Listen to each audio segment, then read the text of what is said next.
Ayatollah খামেনির দাফন নিয়ে কি জানালো গোয়েন্দারা? ২৮ ফেব্রুয়ারি নিহত হন ইরানের সর্বোচ্চ নেতা আয়াতুল্লাহ আলী খামেনি। এরপর থেকেই ইরানের এই সর্বোচ্চ নেতার দাফন কবে হবে তা নিয়ে শুরু হয় জল্পনা কল্পনা। খামেনির মৃত্যুর পর ইরানের সর্বোচ্চ নেতা নির্বাচিত হন তার ছেলে মোস্তাফা খামেনি। তবে তার ওপরও হামলা চালায় মার্কিন ও ইসরায়েলি বাহিনী। শুরুতে ট্রাম্প মোস্তাফার মৃত্যুর কথা প্রচার করলেও পরে জানানো হয় তিনি গুরুতর আহত হয়েছেন।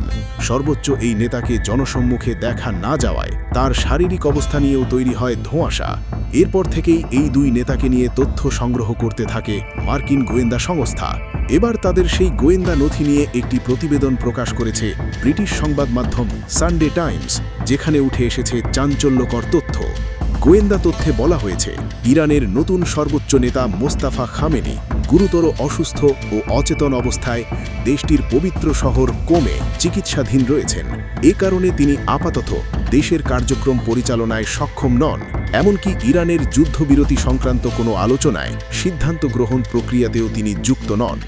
মার্চের শুরুতে বাবার উত্তরসূরি হিসেবে নির্বাচিত হবার পর মুস্তাফা খামেনিকে আর জনসম্মুখে দেখা যায়নি। এরপর তার নামে দুটি বিবৃতি ইরানের রাষ্ট্রীয় টেলিভিশনে আট করা হয়েছে। ইরানি কর্মকর্তারা দাবি করছেন নতুন সর্বোচ্চ নেতা এখনও দেশ পরিচালনা করছেন, তবে বিভিন্ন প্রতিবেদনে তার শারীরিক অবস্থার অবনতির কথা উঠে এসেছে। বিরোধী গোষ্ঠীগুলো বলছে তিনি হাসপাতালে চিকিৎসাধীন এবং কোমায় আছেন। ওই নথি অনুযায়ী আলী খামেনির মরদেহ কোমে দাফনের প্রস্তুতি চলছে। শহরটি শিয়া ধর্মীয় ক্ষমতার কেন্দ্র